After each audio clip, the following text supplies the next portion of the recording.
السلام علیکم دوستو، حضرت ابو بکر صدیق رضی اللہ تعالی عنہ کو جب ایک بار سانپ نے ڈسا تو وہ رونے لگے اور حضور صلی اللہ تعالی علیہ وسلم نے ان سے پوچھا، اے ابو بکر کیوں رو رہے ہو؟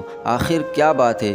تو حضرت ابو بکر صدیق رضی اللہ تعالی عنہ نے کہا، دوستو یہ واقعہ حضرت ابو بکر صدیق رضی اللہ تعالی عنہ کی محبت اور حضور صلی اللہ تعالی علیہ وسلم کی مکہ سے ہجرت کا واقعہ ہے۔ تو چلیے پورا واقعہ بیان کرتے ہیں۔ مکہ معظمہ میں جب مسلمانوں کو کفار کی طرف سے بہت ایذا دی جانے لگی تو اللہ نے حضور صلی اللہ تعالی علیہ وسلم کو مکہ معظمہ سے ہجرت فرما جانے کا اذن دے دیا۔ حضور صلی اللہ تعالی علیہ وسلم نے اس بات کا ذکر صدیق اکبر سے فرمایا اور فرمایا کہ میں عنقریب یہاں سے ہجرت کر جاؤں گا۔ صدیق اکبر رضی اللہ عنہ نے عرض کیا، یا رسول اللہ، میرے ماں باپ آپ پر قربان، میں بھی حضور کے ساتھ ہی چلوں گا۔ چنانچہ شب ہجرت جب کفار مکہ نے حضور صلی اللہ علیہ وسلم کو شہید کر دینے کی نیت سے حضور صلی اللہ علیہ وسلم کے گھر کا محاصرہ کر لیا اور حضور صلی اللہ علیہ وسلم سورہ یاسین تلاوت فرماتے ہوئے اس محاصرے سے سب کے سامنے گھر سے باہر تشریف لے آئے اور حضور صلی اللہ علیہ وسلم کا باہر نکلنا کسی کو بھی نظر نہ آ سکا، تو حضور صلی اللہ علیہ وسلم گھر سے نکل کر سیدھے صدیق اکبر کے گھر تشریف لائے اور فرمایا، اے ابو بکر، مجھے ابھی اسی وقت ہجرت فرمانے کا اذن مل چکا ہے اور میں مکہ چھوڑ کر جا رہا ہوں۔ صدیق اکبر نے عرض کیا، یا رسول اللہ، میرے ماں باپ آپ پر قربان ہو، میں بھی ساتھ چلوں؟ فرمایا، چلو۔ صدیق اکبر حضور صلی اللہ علیہ وسلم سے حضور کی معیت کی اجازت پا کر فرط مسرت سے رونے لگے اور حضور صلی اللہ علیہ وسلم کے ساتھ ہو لیے اور حضور صلی اللہ تعالی علیہ وسلم صدیق اکبر کو ہمراہ لے کر مکہ معظمہ سے چل دیے۔ صدیق اکبر کبھی حضور سے آگے اور کبھی پیچھے رہ کر چلتے۔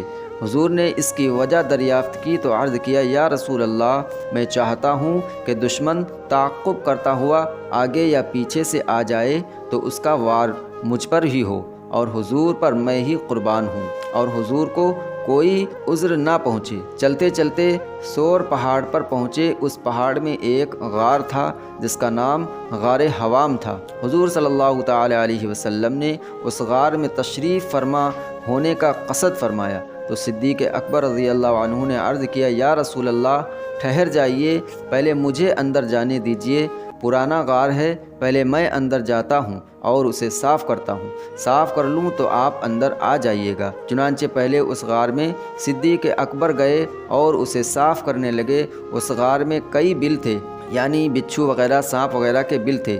صدیق اکبر ان بلوں کو اپنے کپڑے پھاڑ پھاڑ کر بند کرنے لگے، صرف اس لیے کہ کوئی موذی جانور حضور کو تکلیف نہ پہنچائے۔ اس غار میں ایک بہت بڑا سانپ رہتا تھا۔ صدیق اکبر نے اس کا بل جو دیکھا تو کپڑا ختم ہونے کے باعث کپڑے سے تو اسے بند نہ کر سکے اور اپنی ایڑی اس میں رکھ دی، اپنی جان کی پرواہ نہ کی اور یہی سوچا کہ مجھے جو چاہے تکلیف پہنچے مگر حضور صلی اللہ علیہ وسلم کو کوئی تکلیف نہ پہنچے۔ اس بل پر ایڑی رکھنے کے بعد صدیق اکبر رضی اللہ عنہ نے پھر حضور صلی اللہ علیہ وسلم کو اندر بلا لیا اور حضور اندر تشریف لے آئے اور اپنا سر انور صدیق اکبر کی گود میں رکھ کر سو گئے۔ وہ بل جس پر صدیق اکبر کی ایڑی تھی اس میں سے زہریلے سانپ نے صدیق اکبر کو ڈس لیا۔ صدیق اکبر رضی اللہ عنہ کو تکلیف تو ہوئی مگر آپ اپنی جگہ سے ہلے تک نہیں تاکہ حضور صلی اللہ علیہ وسلم کی نیند مبارک میں خلل نہ آئے۔ دوستو، یہ ہوتی ہے محبت اپنے حضور سے، یعنی حضرت ابو بکر صدیق رضی اللہ عنہ کتنی محبت کرتے تھے۔ اس کے بعد سانپ کے زہر کی تکلیف سے صدیق اکبر کے آنسو نکل آئے اور چند آنسو حضور صلی اللہ علیہ وسلم پر گرے تو حضور صلی اللہ علیہ وسلم نے دریافت فرمایا، ابو بکر کیوں رو رہے ہو؟ صدیق اکبر نے عرض کیا، یا رسول اللہ، میرے ماں باپ آپ پر قربان ہوں، مجھے سانپ نے ڈس لیا ہے۔ حضور صلی اللہ تعالی علیہ وسلم نے اسی وقت اپنا لعاب دہن یعنی اپنا لعاب شریف لگا دیا تو صدیق اکبر کی ساری تکلیف دور ہو گئی۔ حضور صلی اللہ علیہ وسلم اور صدیق اکبر جب اس غار میں داخل ہوئے تو غار سے دور ایک درخت تھا۔ حضور صلی اللہ علیہ وسلم نے اس درخت کو حکم دیا تو وہ درخت اپنی جگہ سے چل کر غار کے سامنے پر آ کر کھڑا ہو گیا۔ یوں معلوم ہونے لگا کہ یہ درخت یہیں اگا ہوا ہے، اور غار کا منہ اس درخت کی شاخوں سے بند ہو گیا، اور اللہ نے اسی وقت ایک مکڑی کو بھیجا جس نے اس درخت کی شاخوں کے اندر جالا بن دیا۔ یہ سب سامان اس لیے کیا گیا تاکہ کافر اگر حضور کا تعاقب کرتے ہوئے وہاں تک آئیں تو وہ غار کے منہ کے آگے درخت اور اس کی شاخوں میں جالا بنا ہوا دیکھیں تو انہیں حضور صلی اللہ علیہ وسلم کے اندر لے جانے کا شبہ بھی نہ گزرے۔ چنانچہ ادھر جب کافروں کو پتہ چلا کہ محمد صلی اللہ علیہ وسلم تو ابو بکر کی معیت میں مکہ سے چلے گئے تو بہت حیران ہوئے اور حضور صلی اللہ علیہ وسلم کی تلاش کرنے لگے، اور کچھ فوجی حضور کا کھوج نکالنے کے لیے مقرر کر دیے۔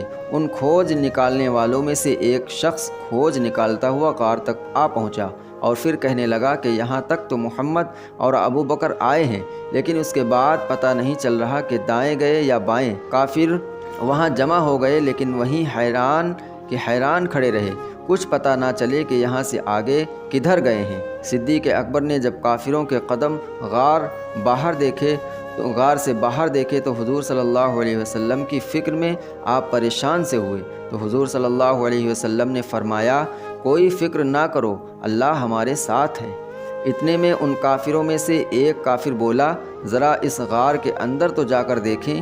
یہ سن کر دوسروں نے جواب دیا، بے وقوف ہو، غار کے منہ کے آگے درخت اگا ہوا ہے اور اس پر مکڑی کا جالا بھی بنا ہوا ہے، اگر اندر کوئی گیا ہوتا تو یہ شاخیں اور ان کا جالا ضرور ٹوٹا پھوٹا نظر آتا، مگر یہ بات تو نظر نہیں آتی، پھر کسی کے اندر جانے کا سوال ہی پیدا نہیں ہوتا۔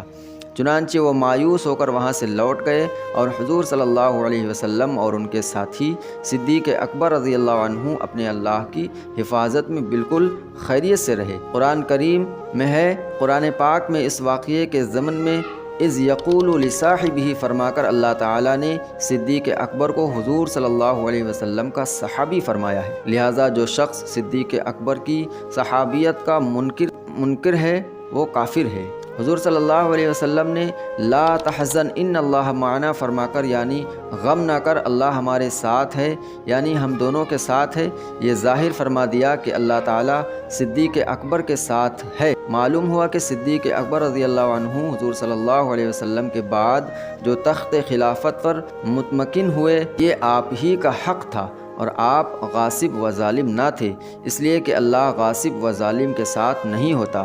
پھر اگر کوئی ظالم آپ کو ظالم کہے تو اس نے گویا آیت لا تحزن ان اللہ معنا کا انکار کر دیا۔ شب ہجرت حضور صلی اللہ علیہ وسلم کا صدیق اکبر کے گھر تشریف لے جا کر انہیں اپنے ساتھ لے چلنا اور صدیق اکبر کا سب کچھ چھوڑ کر حضور صلی اللہ علیہ وسلم کے ساتھ چل پڑنا بتایا ہے کہ حضور صلی اللہ علیہ وسلم کو صدیق اکبر سے اور صدیق اکبر کو حضور سے انتہائی محبت تھی۔ غار کے اندر حضور کو باہر ٹھہرا کر صدیق اکبر کا پہلے خود اندر جانا اور بلوں کو اپنے کپڑے پھاڑ کر بند کرنا اور پھر ایک بل پر اپنی ایڑی رکھ دینا بتایا ہے کہ صدیق اکبر کو مال و جان سے بھی حضور صلی اللہ علیہ وسلم زیادہ پیارے تھے، اور یہی کمال ایمان کی نشانی ہے جو سب سے زیادہ صدیق اکبر میں نظر آئی۔ مقام ڈھنگ پر حضور کا اپنا لعاب دہن شریف لگا کر شفا بخش دینا ثابت کرتا ہے کہ حضور صلی اللہ علیہ وسلم کا لعاب دہن شریف بھی دافع البلا ہے۔ ارشاد مصطفیٰ کی تعمیل کرتے ہوئے درخت کا اپنے مقام سے چل کر غار کے منہ پر آ جانا بتایا ہے کہ ہمارے حضور کا حکم و تصرف کائنات کے ہر ذرے پر جاری ہے۔